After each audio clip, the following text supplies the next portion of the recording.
Hello friends, आपल्या सर्वांची आवडती मालिका वचन दिले तू मला या मालिकेच्या आजच्या मंगळवार 14 एप्रिलच्या एपिसोडमध्ये एकानंतर एक भारी ट्विस्ट आले आहेत.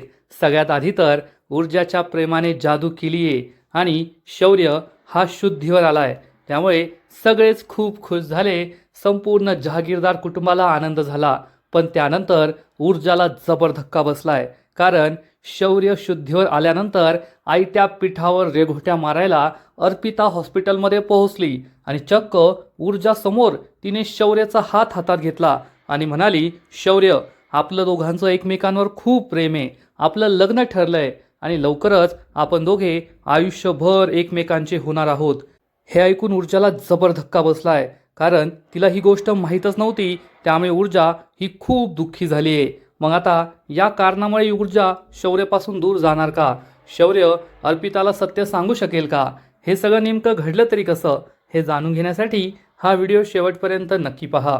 फ्रेंड्स, आजच्या एपिसोडच्या सुरुवातीलाच ऊर्जाला एक फोन येतो. ऊर्जा ही फोन उचलते आणि तिला जी काही बातमी समजते ते ऐकून ऊर्जाला जबर धक्काच बसतो. ऊर्जा ही तशीच घराबाहेर धावत सुटते.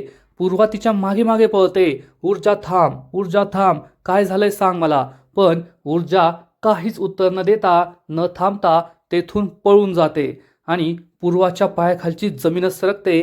तिचा विश्वासच बसत नाही की ऊर्जा मला अशी न सांगता का निघून गेली. नक्कीच हॉस्पिटलमधून फोन आला असेल, पण काय घडलं असेल हाच प्रश्न पूर्वाला पडतो. आणि मग थोड्याच वेळात ऊर्जा हॉस्पिटलमध्ये पोहोचते आणि म्हणते, शौर्य, शौर्य. ऊर्जाला असं ओरडताना पाहून हर्षवर्धन, विजया, आदित्य, दिव्या सगळ्यांना मोठा धक्काच बसतो. नर्स म्हणते, थांबा, तुम्ही पेशंटला भेटायला आतमध्ये जाऊ शकत नाही. आणि त्याच वेळेस तेथे डॉक्टर येतात आणि लगेचच ऊर्जा म्हणते, डॉक्टर, मला शौर्यला भेटायचंय, प्लीज मला त्याला भेटू द्या. डॉक्टर सांगतात, रिलॅक्स, आम्ही त्यांना शांत केलंय.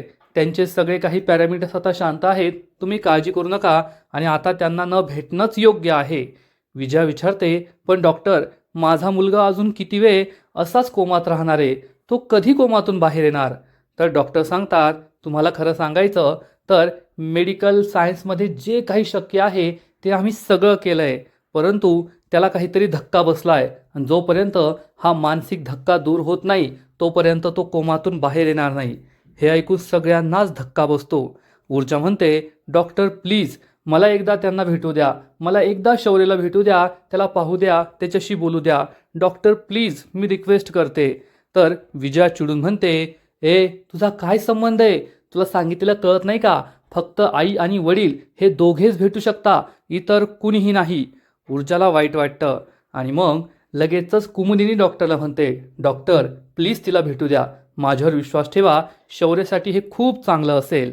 डॉक्टर म्हणतात, ठीक आहे, तुम्ही त्यांना भेटू शकता. ऊर्जाला आनंद होतो. ते डॉक्टरांना हात जोडून थँक्यू म्हणते आणि आतमध्ये निघून जाते.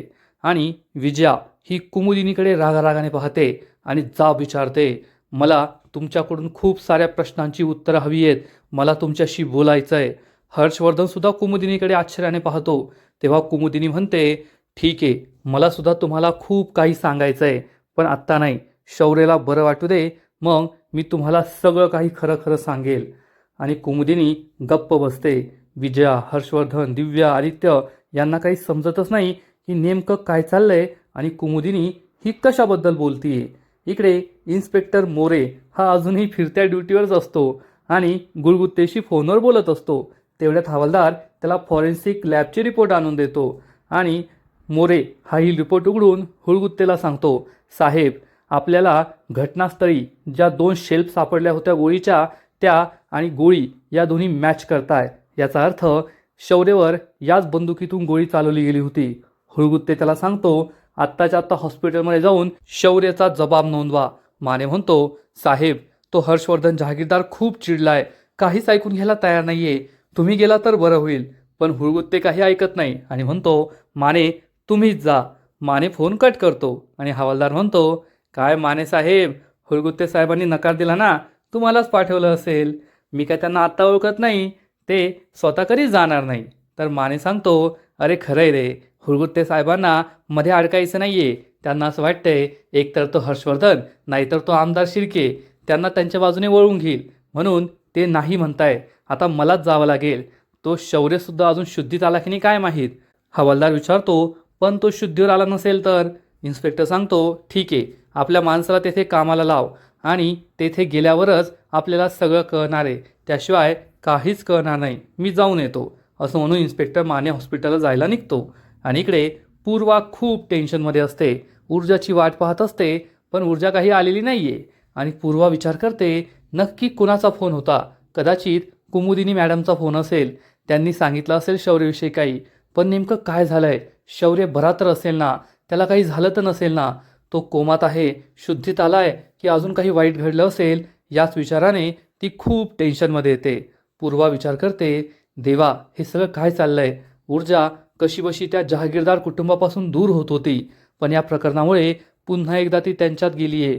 आणि माझ्या मनात जी शंका आहे ना, ती खरी व्हायला नको.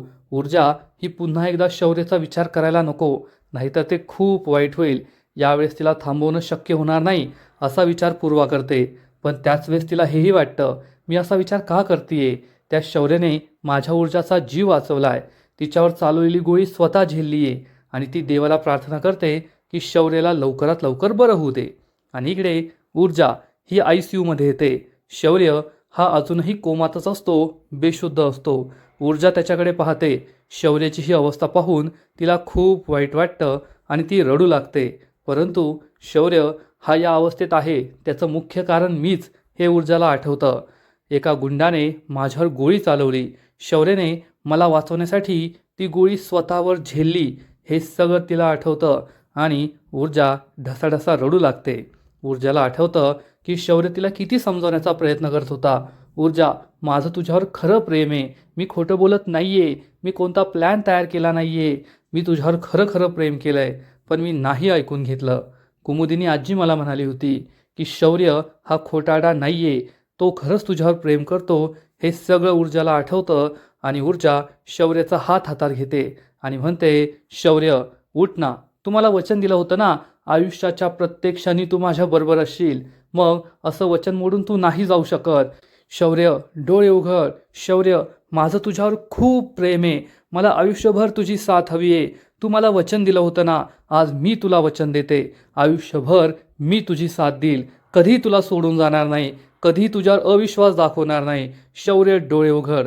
असं म्हणता म्हणता ऊर्जा ढसाढसा रडू लागते. आणि त्याच वेळेस ऊर्जाच्या डोळ्यातील एक अश्रू चक्क शौर्याच्या हातावर पडतो आणि हा अश्रू अमृताचं काम करतो. शौर्य खाटकन डोळे उघडतो. शौर्य कोमातून बाहेर येतो. आणि शौर्य कोमातून बाहेर आलाय, शुद्धीवर आलाय, हे पाहून ऊर्जा खूप खुश होते आणि म्हणते, शौर्य, माझा शौर्य. शौर्यसुद्धा म्हणतो, ऊर्जा. ऊर्जा म्हणते, हो शौर्य, तुझी ऊर्जा, मी येथेच आहे, मी खरीच येथे आली आहे, तुझ्यासाठी आली आहे. ऊर्जाला खूप आनंद झालेला असतो. तिच्या चेहऱ्यावर आनंद ओसंडून वाहत असतो. तर इकडे बाहेर विजयाचा मात्र चांगला जळफाट होतो. ही मुलगी अजून मध्येच आहे, काय करतीये? नाही, मी तिला आता जास्त वेळ नाही थांबू देऊ शकत. असं म्हणून विजया ही ICUमध्ये जाते आणि ऊर्जावर ओढून म्हणते, ए मुली, चल निघ बाहेर.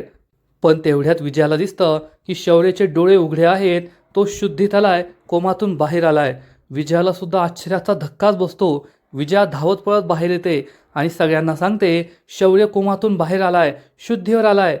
सगळ्यांनाच आश्चर्य वाटतं आणि ते आतमध्ये जातात. आणि आतमध्ये गेल्या गेल्या विजया ही ऊर्जाचा हात पकडते आणि त्याला दूर लुटून देते. मग विजया, त्यानंतर हर्षवर्धन, आदित्य, दिव्या, आजी हे सगळे शौर्याजवळ जातात आणि ऊर्जाला त्याची झलकसुद्धा दिसत नाही. शौर्य कोमातून बाहेर आलाय म्हणून सगळे खूप खुश असतात.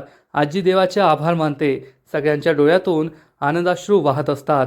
पण जिच्यामुळे हे सगळं झालंय ती ऊर्जा मागे उभी आहे, हे सुद्धा आजीला समजतं. तेवढ्यात डॉक्टर तेथे पोहोचतात आणि हर्षवर्धन विचारतो, डॉक्टर भागवत कोठे आहेत? हे डॉक्टर सांगतात, ते सर्जरीमध्ये आहेत, ते येतील, तुम्ही सगळे बाहेर जा, आम्हाला पेशंटला चेक करायचं आहे. आणि मग एक एक करून सगळेजण बाहेर निघून जातात. ऊर्जा तेथेच उभी असते. दोघेही एकमेकांकडे पाहतात. ऊर्जा ही देवाला थँक्यू म्हणते की खरंच तू माझी प्रार्थना ऐकलीस आणि शौर्य कोमातून बाहेर आला. ऊर्जा बाहेर निघून जाते. शौर्याला तिला भेटायचं असतं, बोलायचं असतं, पण ऊर्जा बाहेर निघून जाते आणि शौर्य तिच्याकडेच पाहत राहतो. थोड्याच वेळात सगळे बाहेर येतात आणि ऊर्जा ही देवाचे आभार मानते देवा थँक्यू, तुझ्यामुळे आज शौर्य कोमातून बाहेर आलाय. आणि कुमुदिनीसुद्धा म्हणते, पाहिलंस का, मला माहीत होतं तुझ्यामुळे शौर्य नक्कीच कोमातून बाहेर येईल. पण विजया ही नेहमीप्रमाणे ऊर्जाला सगळा दोष देते आणि विचारते, तू येथे काय करतेयस? तू तर घरी गेली होतीस ना, मग येथे परत कशाला आली? येथे काय चाललंय हे सगळं पाहायला आलीस का? सगळ्यावर वॉश ठेवायला. ऊर्जाला वाईट वाटतं आणि लगेच विजया तिच्यासमोर हात जोडते आणि म्हणते, तुझे खूप खूप आभार, थँक्यू. तू माझ्या शौर्याला हॉस्पिटलमध्ये घेऊन आलीस, पण आता येथे तुझी गरज नाहीये. तू जा इथून. दिव्याला आनंद होतो, तर हर्षवर्धन हे सगळं बारकाईने पाहत असतो. ऊर्जा आणि शौर्याचा काय संबंध आहे याचं गणित तो उलगडण्याचा प्रयत्न करत असतो. ऊर्जा ही विजयाला म्हणते, नाही मॅडम, जोपर्यंत शौर्य बरा झालाय की नाही हे डॉक्टरांकडून मला कळत नाही, तोपर्यंत मी येथून हलणार नाही, मी कोठेच जाणार नाही. विजयाला खूप राग येतो, पण चायपेक्षा किटली गरम असं म्हणून दिव्याच ऊर्जावर चिडते आणि म्हणते, ए ऊर्जा, तुला सांगितलेलं कळत नाही का? आई म्हणाल्या ना, जा इथून तर जा इथून, येथे थांबायचं नाही, तुझा काहीच संबंध नाहीये, उगच येथे तमाशा करू नकोस. ऊर्जा चिडून म्हणते, मी एकदा सांगितलेलं कळत नाही का? मी येथून जाणार नाही. विजया विचारते, हे मुली जा ना, तुझा काय संबंध आहे? तू कशाला येथे थांबणार आहेस? आम्ही तुला आता शौर्याला भेटू देणार नाही. तर ऊर्जा म्हणते, तुम्ही काही बोलला ना तरी सुद्धा मी येथून जाणार नाही, मी येथेच थांबणार जोपर्यंत डॉक्टर कन्फर्म करत नाही की शौर्य पूर्णपणे बरा झालाय, आणि जोपर्यंत मी शौर्याला भेटत नाही तोपर्यंत मी जाणार नाही. विजया खूप चिडते. हर्षवर्धनला कळतच नाही की या ऊर्जाचं नेमकं काय चाललंय. विजया चक्क ऊर्जाचा हात पकडते आणि म्हणते, अशी कशी नाही जात, मी तुला हाताला धरूनच हॉस्पिटलच्या बाहेर काढते. तेवढ्यात आदित्य विजयाला थांबवतो आणि म्हणतो, आई हे काय करतेस तू? तिने आपल्या शौर्याला हॉस्पिटलमध्ये आणलं म्हणून आज आपला शौर्य वाचलाय, कमीत कमी हे तरी लक्षात ठेव. आणि चिडू नकोस, भेटू दे तिला, काही फरक पडत नाही. तेव्हा कुठे विजया शांत होते आणि ऊर्जाने मात्र ठाम निर्धार केलेला असतो की कुणीही मला काहीही बोललं तर मी भीक घालणार नाही आणि शौर्याला भेटल्याशिवाय येथून जाणार नाही. आणि इकडे आमदार शिर्केला सुद्धा ही बातमी समजलेली असते की शौर्य कोमातून बाहेर आलाय आणि आमदार शिर्के अर्पिताला हाका मारतो. अर्पिताची आई, विक्रांत सगळे तेथे येतात आणि विचारतात, काय झालं, शौर्याची काही बातमी मिळाली का? आमदार शिर्के सांगतो, हो बेटा, शौर्य कोमातून बाहेर आलाय, आत्ताच मला बातमी कळाली आहे. हे ऐकून अर्पिताला खूप आनंद होतो. अर्पिताची आई, आमदार शिर्के दोघे सुद्धा देवाचे आभार मानतात की बरं झालं. विक्रांत सुद्धा सुटकेचा निश्वास सोडतो की शौर्य हा बरा झालाय. आणि आमदार शिर्के म्हणतो, काय विक्रांत शिर्के साहेब, थोडक्यात वाचलाय तुम्ही. जर शौर्याचं काही बरं वाईट झालं असतं ना तर तुम्ही गेला असता 12च्या भावात. विक्रांतला सुद्धा हे पटतं आणि मग अर्पिता म्हणते, बाबा आता तरी आपण शौर्याला भेटायला हॉस्पिटलमध्ये जाऊ शकतो ना? आमदार शिर्के म्हणतो, हो बेटा, तू जाऊन तयार होणे, आपण त्याला आत्ता भेटायला जाऊया. अर्पिता ही तयार व्हायला जाते आणि मग अर्पिताची आई म्हणते, अहो आम्ही सुद्धा येणार आहे बरं का शौर्याला भेटायला. तर आमदार शिर्के सांगतो, नाही, फक्त मी आणि अर्पिता जाणार आहे, तुम्ही दोघांनी सुद्धा यायचं नाही. तर लगेचच अर्पिताची आई म्हणते, अहो असं कसं, तो आपला होणारा जावई आहे, आम्ही न गेलेलं चांगलं दिसणार नाही. तर आमदार शिर्के म्हणतो, नातेसंबंध जपण्याची ही वेळ नाहीये आणि मला आधी तेथे जाऊ द्या, तेथे काय वातावरण आहे हे पाहू द्या. मला तेथे गेल्यानंतर हर्षवर्धनशी बोलावं लागेल. हर्षवर्धनला आपल्यावर तर शंका नाही ना, हे माझ्या लक्षात येईल. त्याचबरोबर पोलिसांची इन्व्हेस्टिगेशन कुठपर्यंत पोहोचली आहे ते त्याच्या बोलण्यातून मला कळेल. आणि जेव्हा आपली अर्पिता तेथे जाईल तेव्हा तिचा तो साधा भोळा चेहरा, शौर्याबद्दल तिच्या मनात असलेलं प्रेम, तिची काळजी, हे सगळं पाहून नक्कीच त्यांना असं वाटेल की यामध्ये आपला काहीच हात नाहीये, या प्रकरणात आपण काहीच केलेलं नाहीये. तेवढ्यात अर्पिता तेथे येते. तिने हे सगळं ऐकलेलं असतं. ती म्हणते, वा बाबा वा, खरंच काय विचार आहेत तुमचे. तुम्ही राजकारण करता करता तुमच्या सगळ्या संवेदना, सगळ्या भावना बोथट झाल्या आहेत, संपून गेल्या आहेत. येथे सुद्धा तुम्ही तुमचं राजकारणच करताय. तुम्हाला शौर्याची काळजी नाहीये, माझी काळजी नाहीये, तुम्हाला फक्त तुमच्या इलेक्शनची काळजी आहे. तेथे गेल्यावर तुमचं इलेक्शन सेफ आहे की नाही, हर्षवर्धनला अंकलला तुमच्यावर संशय आहे की नाही, हेच फक्त तुम्हाला पाहायचंय. आमदार शिर्के म्हणतो, नाही बेटा, असं काही नाहीये. तर अर्पिता चिडून म्हणते, बाबा मी सगळं ऐकलंय, माझ्या मनात एकच प्रश्न आहे, उद्या जर माझ्याबद्दल असं काही झालं तर तुम्ही हॉस्पिटलमध्ये याल की तुमच्या राजकारणाची गणितं जुळत बसाल आणि येणार नाही. हे ऐकून अर्पिता, आमदार शिर्के, विक्रांत यांना खूप राग येतो. आमदार शिर्के चिडून म्हणतो, अर्पिता बेटा, आता सगळं ठीक झालंय ना? शौर्य कोमातून बाहेर आलाय, आपण त्याला भेटायला जातोय, तरी असं वाकड्यात का बोलतीयस तू? अर्पिता म्हणते, बाबा मी वाकड्यात बोलत नाहीये, मी योग्य बोलतीये. जे काही करताय ना तुम्ही ते खूप चुकीचं करताय आणि जर तुम्हाला यायचं नसेल तर तुम्ही नका येऊ, पण मी जाणार आहे. असं म्हणून अर्पिता तेथून निघून जाते. आमदार शिर्के याला काहीच फरक पडत नाही आणि तो विक्रांतला म्हणतो, विक्रांत, हॉस्पिटलच्या आजूबाजूला सुद्धा फिरकायचं नाही, हर्षवर्धनच्या समोर यायची चूक करायची नाही, गुपचूप येथेच राहायचं आणि आपलं आपल्या कामाशी काम ठेवायचं. एवढ्या वेळेस चूक झाली ती मी माफ केली, पुढच्या वेळेस असं काही घडलं तर माझा आणि तुझा काही संबंध नाही, एवढं लक्षात ठेव. असं म्हणून आमदार शिर्के सुद्धा अर्पिताच्या मागे मागे निघून जातो. आणि इकडे हॉस्पिटलमध्ये डॉक्टर भागवत शौर्यला चेक करून बाहेर येतात. हर्षवर्धन विचारतो, डॉक्टर, शौर्य कसा आहे? तो आउट ऑफ डेंजर आहे ना? डॉक्टर भागवत सांगतात, कॉंग्रॅच्युलेशन, शौर्य 100% आउट ऑफ डेंजर आहे, आता त्याच्या जीवाला कसलीच भीती नाहीये. हे ऐकून हर्षवर्धन, ऊर्जा, विजया, कुमुदिनी या सगळ्यांना खूप आनंद होतो आणि डॉक्टर सांगतात, शौर्य हा कोमातून बाहेर आला, हा चमत्कार आहे, चमत्कार. हर्षवर्धन विचारतो, म्हणजे तुम्हाला विश्वास नव्हता का की शौर्य कोमातून बाहेर येईल? तर डॉक्टर भागवत सांगतात, फ्रँकली सांगायचं तर नाही, कारण शौर्याच्या जखमांवर तर आम्ही उपचार केले होते, पण त्याला काहीतरी मानसिक धक्का बसला होता ज्यामुळे तो कोमात होता. आम्ही तुम्हाला विचारलं पण तुम्हाला कोणालाच त्याबद्दल माहिती नव्हती. मग या मानसिक धक्क्यातून त्याला कसं बाहेर काढायचं हाच प्रश्न आम्हाला पडलेला होता आणि जे कारणच आपल्याला माहीत नाहीये त्यावर आपण उपचार तरी कसे करणार? त्यामुळे मी एक डॉक्टर असून सुद्धा मान्य करतो की शौर्याचं कोमातून बाहेर येणं हा खूप मोठा चमत्कार होता आणि हा चमत्कारच आहे. तेवढ्यात ऊर्जा विचारते, डॉक्टर, मी शौर्यला भेटू शकते का? तर डॉक्टर सांगतात, तुम्ही कोण आहात? कुमुदिनी सांगते, ही तीच मुलगी आहे जिने शौर्यला हॉस्पिटलमध्ये आणलंय. डॉक्टर ऊर्जाचं खूप कौतुक करतात, यंग लेडी, तू खूप चांगलं काम केलंय, शौर्यला वेळेत हॉस्पिटलमध्ये घेऊन आलीस, त्यामुळेच शौर्याचा जीव वाचलाय. विजया तोंड वाकडं करते आणि हर्षवर्धन विचारतो, डॉक्टर, आता काळजी करण्याची काहीच गरज नाही आहे ना? डॉक्टर भागवत सांगतात, नाही, काळजी करण्याची काहीच गरज नाही आहे, उलट मी आता तुम्हाला शौर्यला डिस्चार्ज कधी मिळणार ते लवकरच सांगतो. असं म्हणून डॉक्टर तेथून निघून जातात.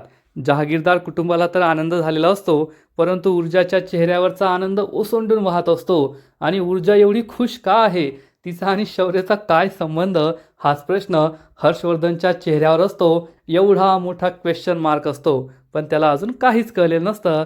पण ऊर्जाला याचं काही देणं घेणं नसतं. माझा शौर्य वाचलाय, शुद्धीवर आलाय, यामध्येच ती खूप खुश असते आणि आजचा एपिसोड येथेच संपतो. फ्रेंड्स, वचन दिले तू मला या मालिकेचा आजचा एपिसोड खरंच खूप भारी होता, खूप इंटरेस्टिंग होता. शौर्य हा शुद्धीत आलाय, ऊर्जाच्या प्रेमाने त्याला पुन्हा एकदा मरणाच्या दारातून खेचून आणलंय आणि आता या दोघांचं नातं हर्षवर्धन आणि जहागीरदार कुटुंबापासून जास्त काळ लपून राहणार नाही असंच दिसतंय, कारण या गोळी प्रकरणामुळे सगळं काही सगळ्यांसमोरच आलंय. मग आता पुढे काय होईल हे पाहणं खूप इंटरेस्टिंग असेल.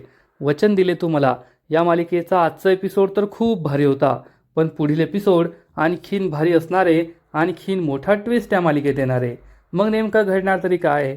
तर फ्रेंड्स, या मालिकेच्या पुढील एपिसोडमध्ये आपण पाहू की जेव्हा शौर्य आणि ऊर्जा दोघे ICUमध्ये असतील त्याच वेळेस अर्पिता तेथे धावत पळतील आणि चक्क शौर्याचा हात हातात घेऊन म्हणेल, शौर्य, जेव्हा तुला गोळी लागली ही बातमी मला कळली ना, मी तर स्वतःच वर जाते की काय असं मला वाटत होतं, माझ्या जीवातच जीव नव्हता, पण तू आता कोमातून बाहेर आलाय, आपल्या दोघांचं एकमेकांवर खूप प्रेम आहे, आपलं लग्न ठरलंय आणि आता आपण लवकरच लग्न करूया, सुखाने आयुष्य घालूया, आपल्याला इतर कोणाचीही गरज नाहीये, आता मी आयुष्यभर तुझी साथ देईल, तुझा हात मी कधीच सोडणार नाही.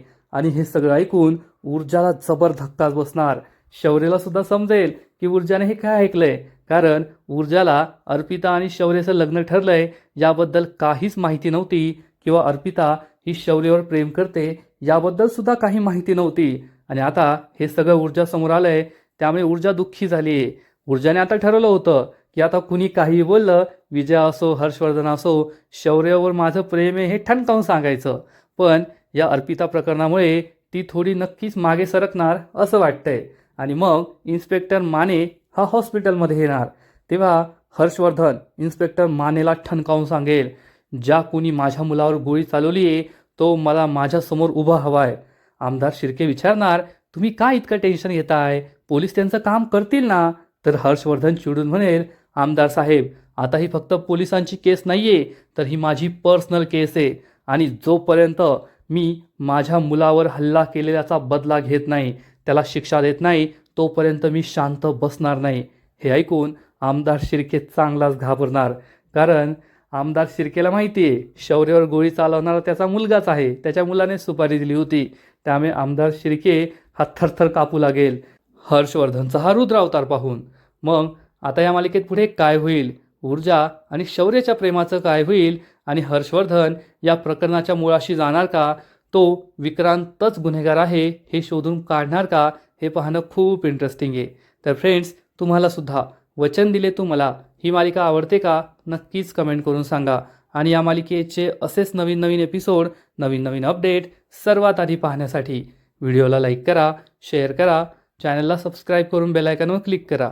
म्हणजे या मालिकेचे नवीन नवीन एपिसोड तुम्हाला सर्वात आधी पाहायला मिळतील. खूप खूप खूप धन्यवाद.